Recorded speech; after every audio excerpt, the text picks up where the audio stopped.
and generate a response that's most likely to be appropriate based on its training data. But you're probably wondering, how good is it? Well, everything he just said was written by artificial intelligence. This is where Statesboro police say multiple shots rang out early Sunday morning.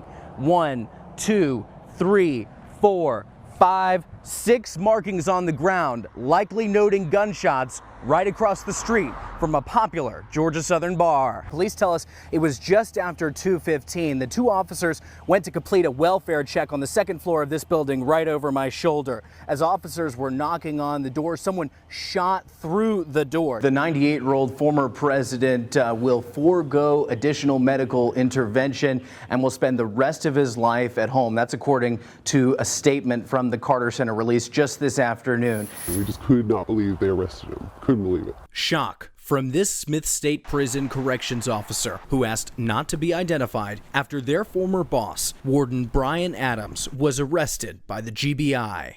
We believed, everyone believed, that they were going to let that warden walk. According to his affidavit, Adam took bribes from the notorious Yves Saint Laurent squad. YSL is the gang prosecutors say killed Bobby Kicklighter in the January 2021 botched murder-for-hire plot. His neighbor, a corrections officer, was the intended target. As investigators uncovered the truth about Kicklighter, they found the YSL connection, eventually charging the gang leader Nathan Weeks and 3 others with murder and other charges.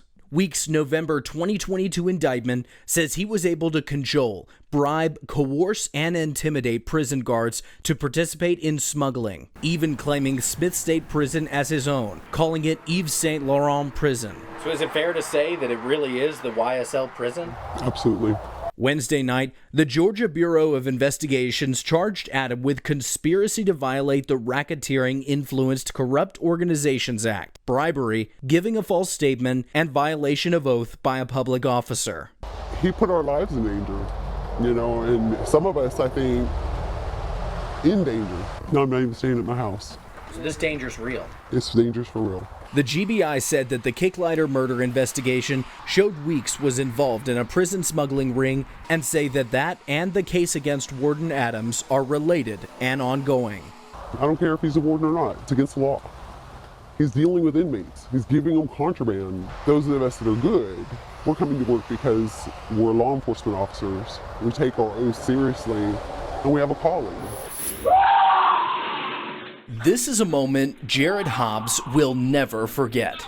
Back in September, Hobbs was in solitary confinement in the Camden County Detention Center. Originally booked for speeding and possession of a controlled substance, Hobbs's attorneys say deputies claim he was kicking his cell door. That's when corrections officers moved in. As you can see from the video, they rushed in and they beat the hell out of him. He was naked under his gown that he was wearing.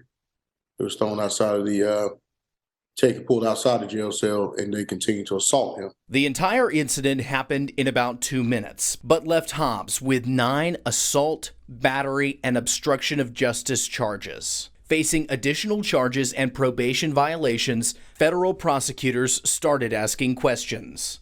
At that time, they asked for the videos to show that Mr. Hobbs assaulted these officers. Well, the video they received told a different story. In November, the district attorney asked the Georgia Bureau of Investigations to take over the case. 1 week later, the GBI arrested officers Braxton Massey, Mason Garrick, and Ryan Beagle. Each were charged with 1 count of battery and 1 count of violating the oath of office. Andy, the craziest thing, the irony about this whole thing, if they would have not charged Mr. Hobbs with aggravated battery and obstruction and assaulting officers, then the United States Attorney Office would have never answered that video. Now, 3 months later, the DA has dropped all charges against Hobbs, including the original speeding and drug charges, and Hobbs's attorneys have reached a settlement with the Camden County Sheriff's Office. It's enough money to help him out moving forward, his family, to get on some good footing. And make no mistake about it, Andy, this case is not over by a long shot. WJCL 22 News reached out to the Camden County Sheriff's Office, the Glenn County District Attorney, and the GBI for more information. Only the GBI responded, referring us to their original statement from November. Hobbs remains in federal custody for his probation violations, but his attorneys are confident that with the charges now dropped, he'll be a free man again soon. What does his future look like? I hope that it's a new lease on life for him. It could have been a whole lot worse. One of those punches could have killed him. These books, some of the 13 identified by the group No Left Turn in Education, are, according to the group, in some Savannah, Chatham County school libraries. In a safe school environment, we do not want the students to have access to pornography. A document passed out at No Left Turn's quarterly meeting Saturday featured explicit excerpts from the books they say have no place on school grounds. We want to get those books out of the library because we feel like schools should be safe places. We are not book banners. What's different than what you're wanting to do in banning these books?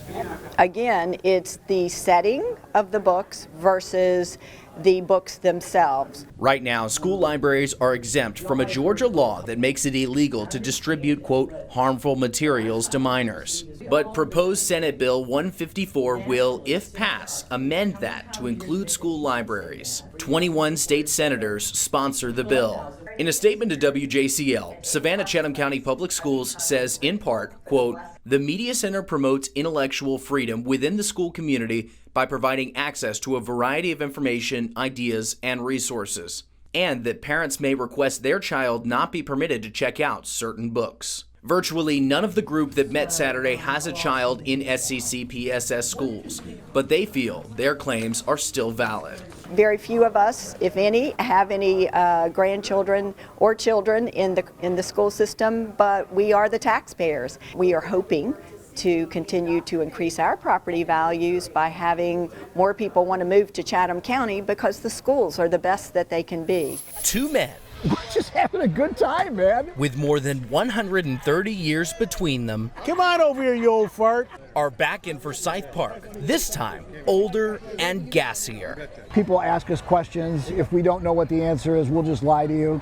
You know, we are men. Self-proclaimed old farts Kevin Schatzberger and Raz Jenkins take people watching to the next level. They give life advice to anyone who will listen. Well, first of all, we get along so well, and we really like each other, and our wives are great friends. So it's really, what we do here is exactly what we do at home.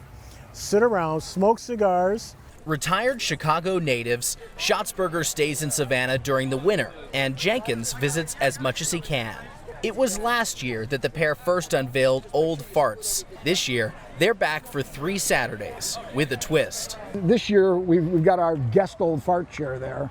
And we brought that because last year we had so many people saying, oh, you know, my husband needs to be over there, or I should be over there. We said, okay, great. Yeah, here's the guest old fart chair. Come in, sit down. The hardest part of that is getting that old fart up out of that chair.